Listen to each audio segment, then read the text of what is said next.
Hey there, so today is not normally a day I'd upload a video, but today is World Mental Health Day and I do mental health videos normally on Tuesdays. I'm not just a beauty channel and we know that one. So I felt like I couldn't let today go by without marking it, and I tweeted out something and I put something on Facebook, but I want to make a video. You know, I'm not really sure. I think I know what I'm going to say. I am a very honest person. I'm very open about anything in my life. I'm not someone that hides things. I don't see the point. Mental health is the same. I'm very open about all the mental illnesses that I have. I'm very open about every mental thing that I go through. Every treatment, every diagnosis, every bad moment, every good moment. It's probably on the internet somewhere. It's not... I don't do it for attention. I don't do it for the validation. I do it because not everyone has that chance. Not everyone can speak out like I can. I can speak out and there won't be repercussions. And I can talk about what's going on for me. Not everyone can do that. So I speak for the people that can't. Obviously I don't know what they're going through, but if I can show the world that mental health is not something you should take for granted, if I can show the world that mental illness is real, it's there, it's not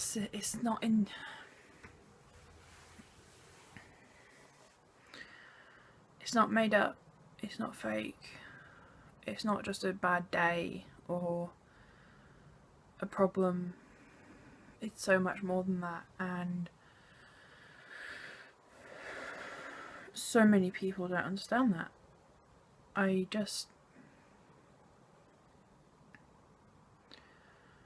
don't understand how we don't function without our minds. We can't. Minds are what makes us human.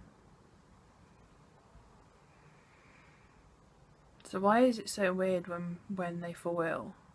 Why can people not understand this?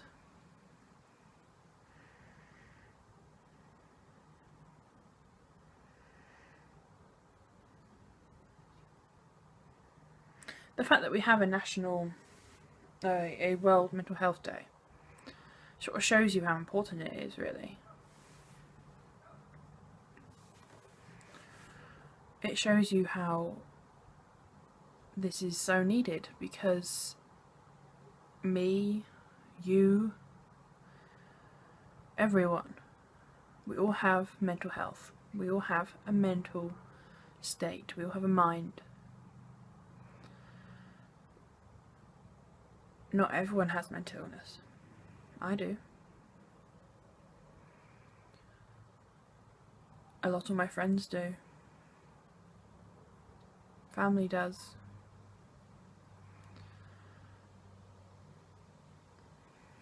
I know more people with mental illness than I know without.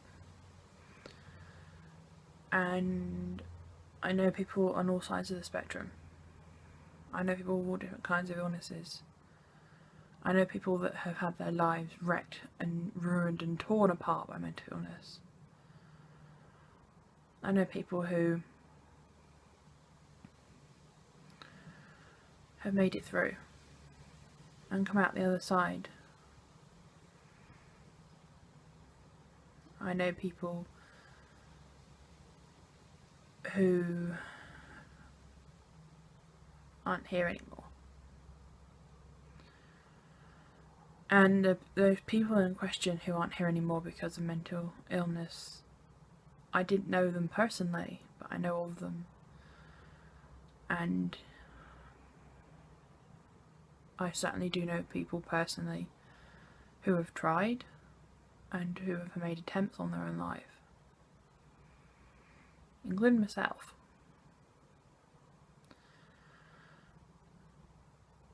I tried to take my own life when I was 17, and I've been a self-harmer since I was 14, on and off, so 10 years.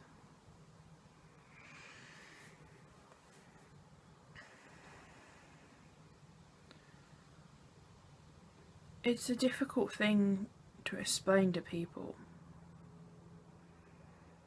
because so many of us don't understand it ourselves.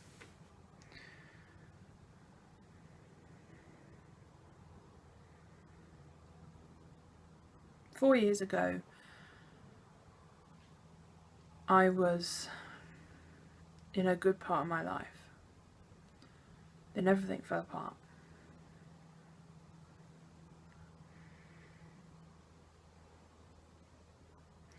I want to tell you a bit about my story and what's put me here today. When I was 11 years old was when this all started, and until I was 11 I was a really happy child. I was a very popular child. I was very friendly. I loved having friends. I was friends with basically the entire school. And then we hit year 6, which is, for people that don't know, your age 10 to 11, your last year of primary school. I was still happy and popular and friendly. Something had happened. I couldn't tell you what on earth it was.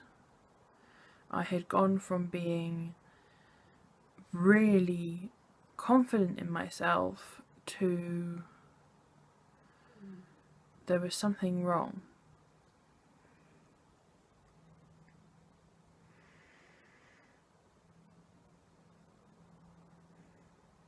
Having to move up to secondary school seemed to be what was causing it. Looking back now, I honestly couldn't tell you. I don't know what the trigger was for me. I don't know. For some reason, the secondary school that I was going up to, I was determined that was the one I was going to, and I would give no other place any thought whatsoever. That didn't stop me from constantly and continuously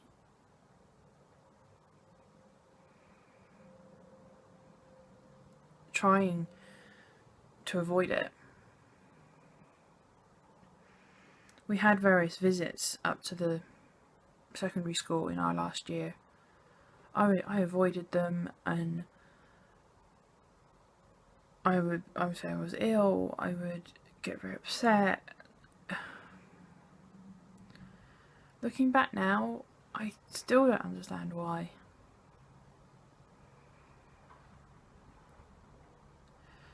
In primary school I was picked on a bit, on and off, but it was almost like it didn't register with me and it was normal in my eyes. I don't think it ever registered that it should hurt me as in primary school.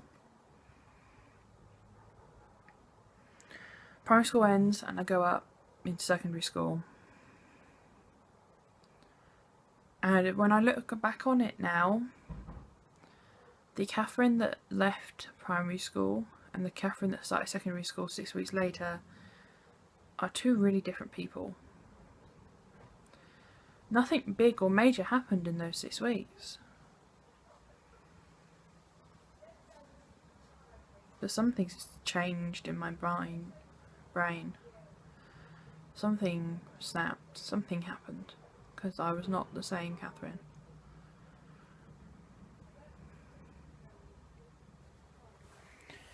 Very quickly in secondary school, I had some people who would bully me, and they were not horrible. wrong word. They were not the most awful bullies I've ever heard of. Not by a mile. But they were bullies. I lost friends left, right and centre. I didn't understand why things had to change. Why couldn't we just move up to the same school and be the same? Why were people acting older? Why were people growing up? We're not growing up. Why? I was putting myself firmly here. I wanted to stay the 11-year-old child, and I did not want to grow up. Everyone else couldn't wait.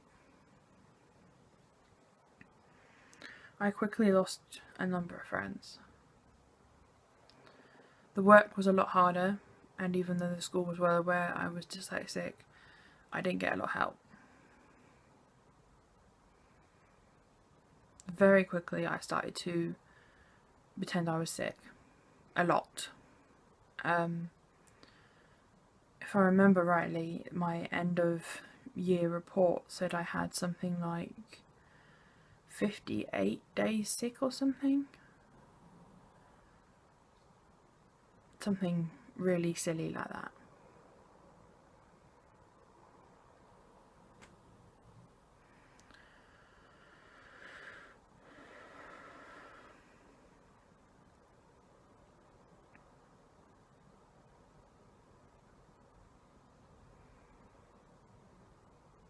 There's a video that it's been deleted now. It's not around, but there was a video.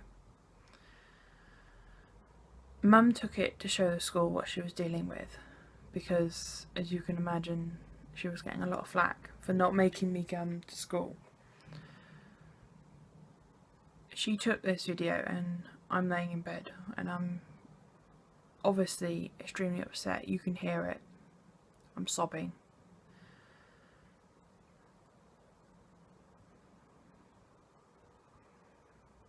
I'm hiding under my duvet. You can hear Mum talking to me, asking why I won't go, and she's crying. Crystal, who was the cat I grew up with, she's walking all over me. And Mum says, why won't you go? What's wrong? I said I was scared. What are you scared of? My mum asked. My reply was everything.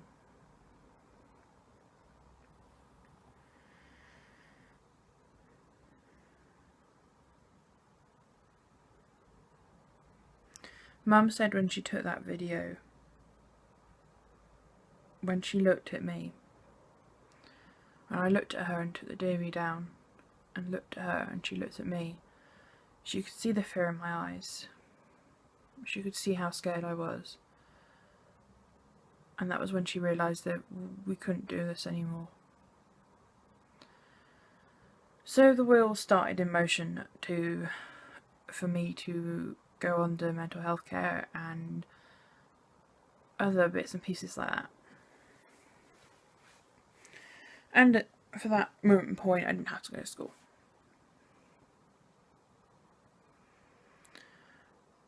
We set it up so I had I think it's called Door now? No, DAT. I think it's called DAT now. It was called Door. Or was it?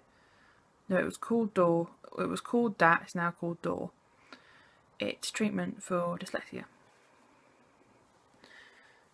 We set that up, hoping it would help. I saw a psychiatrist and I was assessed and I was diagnosed with school phobia, which I have done a video on. And I was also diagnosed with depression. I think anxiety as well, bearing in mind I was 12 years old. After that, the next year was having the dyslexia treatment, doing schoolwork that the school sent home, seeing a psychiatrist, I was given a home tutor, which she was lovely. And slowly but surely they wanted to put me back into school. So you do the visits, the slow visits to try and get back in.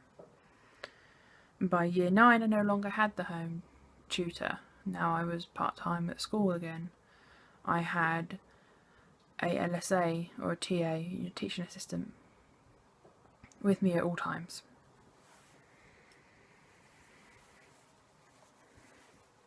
I was at school. I was extremely isolated. I was with my teaching assistant the whole time. I couldn't leave her because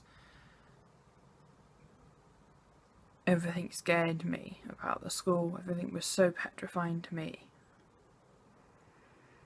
And I was only doing half days.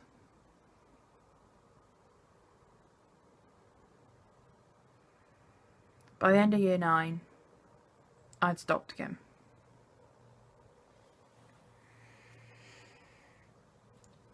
Start of year 10, I remember doing a day, I think it was. When I say day, it was a couple of hours.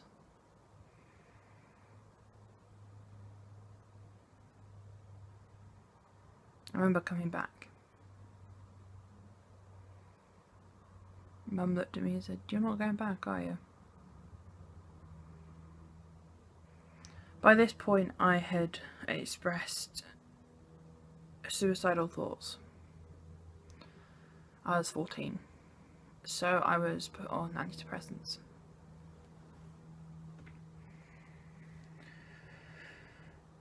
I was put down and very quickly accepted into a centre, a specialist centre for people that for many different reasons could not go to mainstream school.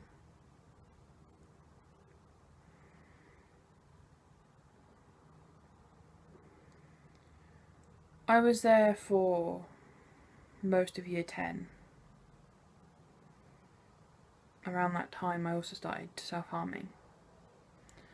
Unfortunately in this school I had ended up with a bully who took the shine to me and seemed to think that I was an easy target.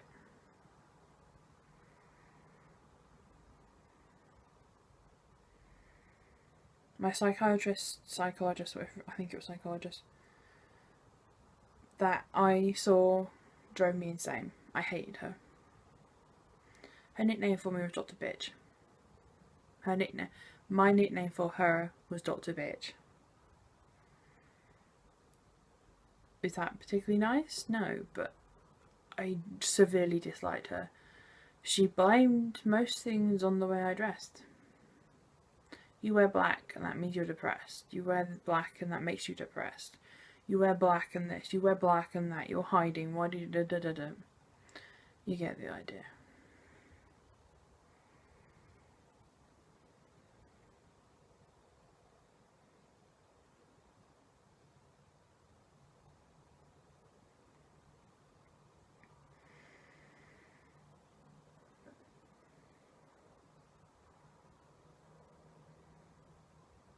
By year 11 I had left the centre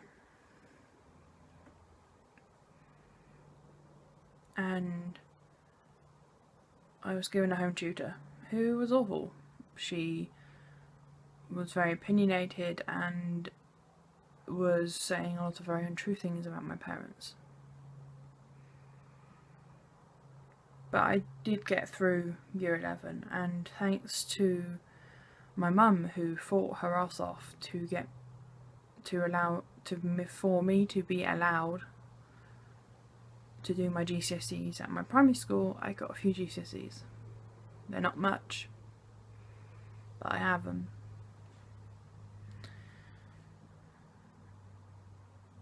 Going into end of 2008 and then into 2009, I was really struggling. I was taken off the antidepressants that I had been on. I was put on different ones that made me even worse, and that was when I tried to commit suicide. So I took myself off them and I never went back on them. the Pacific ones.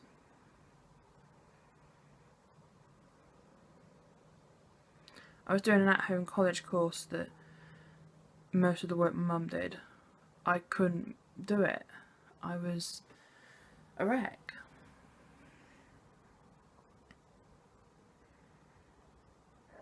I had a volunteer job. I'd had it for a few years by then. I left that in October of 2008.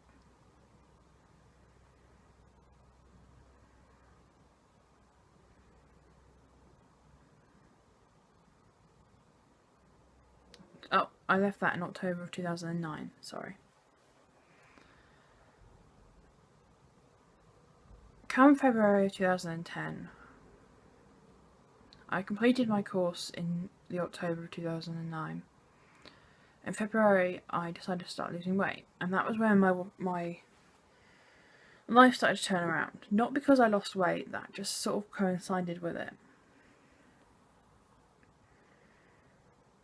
I finally found a job, and as I lost weight, and lost more weight because I was working, I became more confident.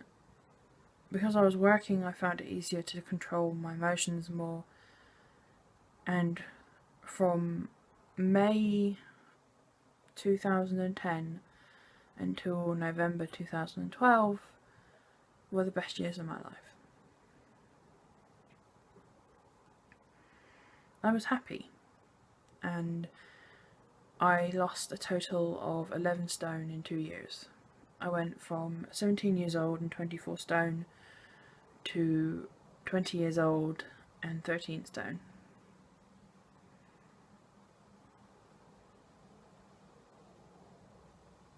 As you can probably tell, I put it all back on again.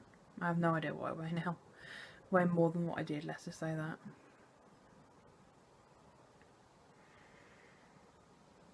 But yeah, I was happy. I had a job. I finally felt comfortable in my skin for once. I had friends. I had a little bit of a social life. I had some independence, and I was finding my feet in the world. Then I changed jobs. I left the nursery that I was in for over 2 years to go to a full-time job, and at first it was good, but issues in that job, along with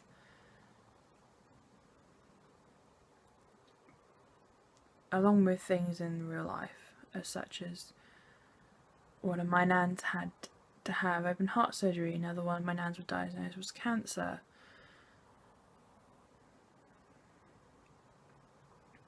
All of these things contribute, they all contribute. And obviously things that are not my story to tell.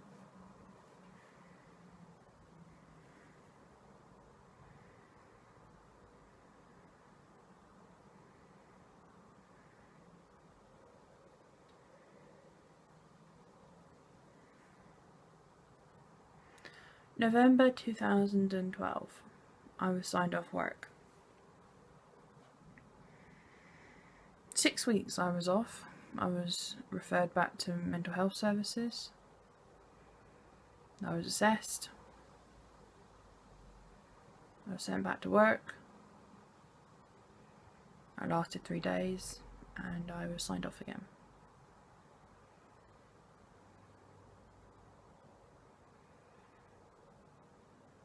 I quit that job in January of 2013.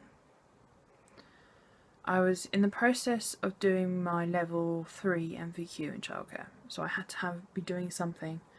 So I went back to the volunteer job. I was on fluoxetine at the time, and I had been on fluoxetine since I was 19 almost, and I still am now.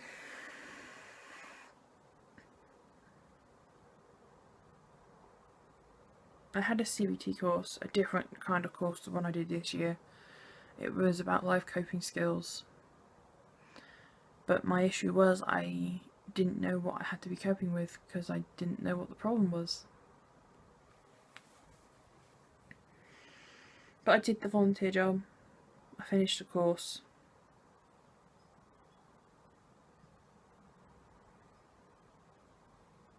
I was on ESA for a few months and then I went on to JSA. Took myself about over 6 months, but I found a new job, and in October of 2013 I started at a new nursery and I lasted 2 weeks.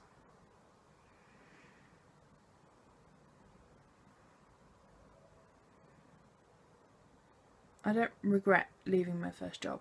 I don't regret leaving my second job. I regret even starting my third. Since then I've been on ESA and I have been classed as too unfit to work. I've had everything and its mother thrown at me the past 4 years. I lost my nan. I had to deal with the experience of losing someone close to me for the first time. I had all sorts happen.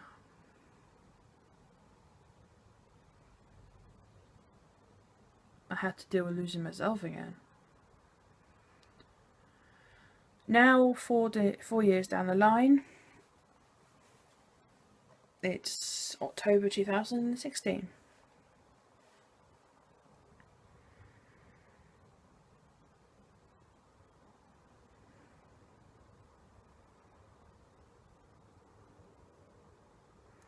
I did a CBT course this year. I had 16 sessions and it really helped me.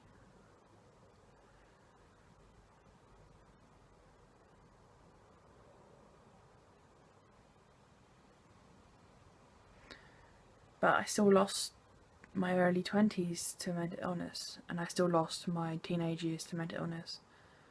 I've lost myself to mental illness a number of times.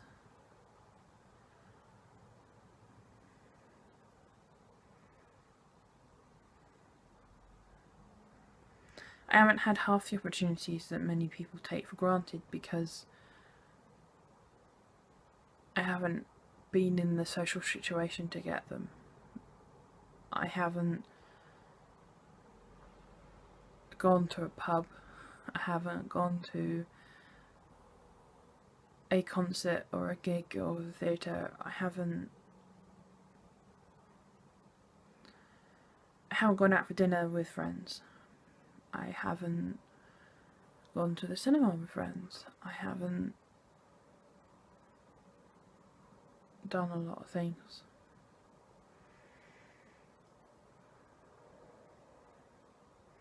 Even though I'm getting there, I still live a very isolated life. Meeting the gaming friends that I now have and the beauty friends that I now have this year have been the best thing that has ever happened to me in the past 4 years.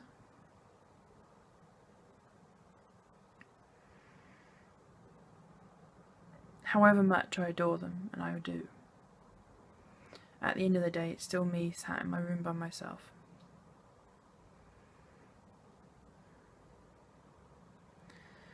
Mental illness takes things away. It robs. It pulls lives apart and it tears up the pieces, and you have to put them together again.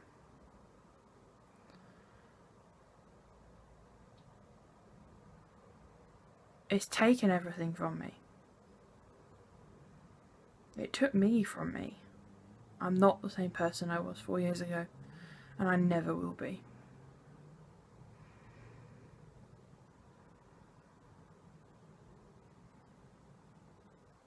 It will never take my voice. It will never take my ability to speak out about this.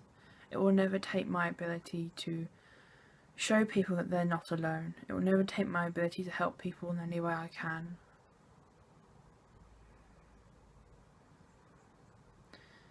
It will never take me. It will never take the part of me that has always been here. The part of me that knows they have to fight.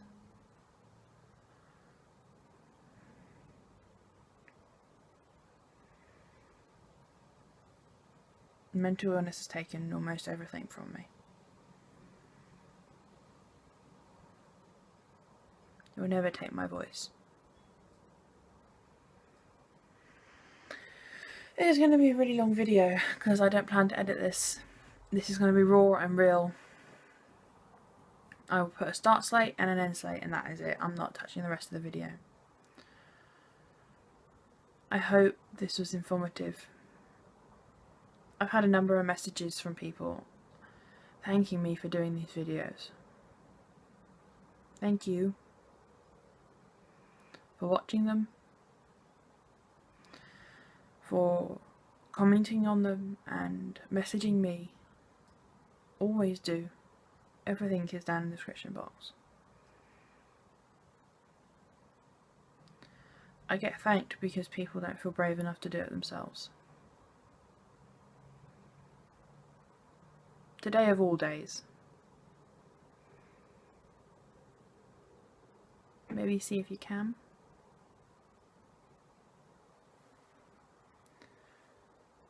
Maybe you tell your best friend, or you tell your parents, or you send out a cryptic tweet.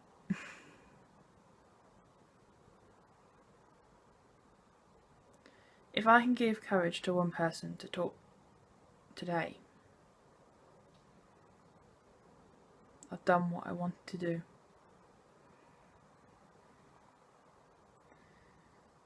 Until next time, just believe. Bye.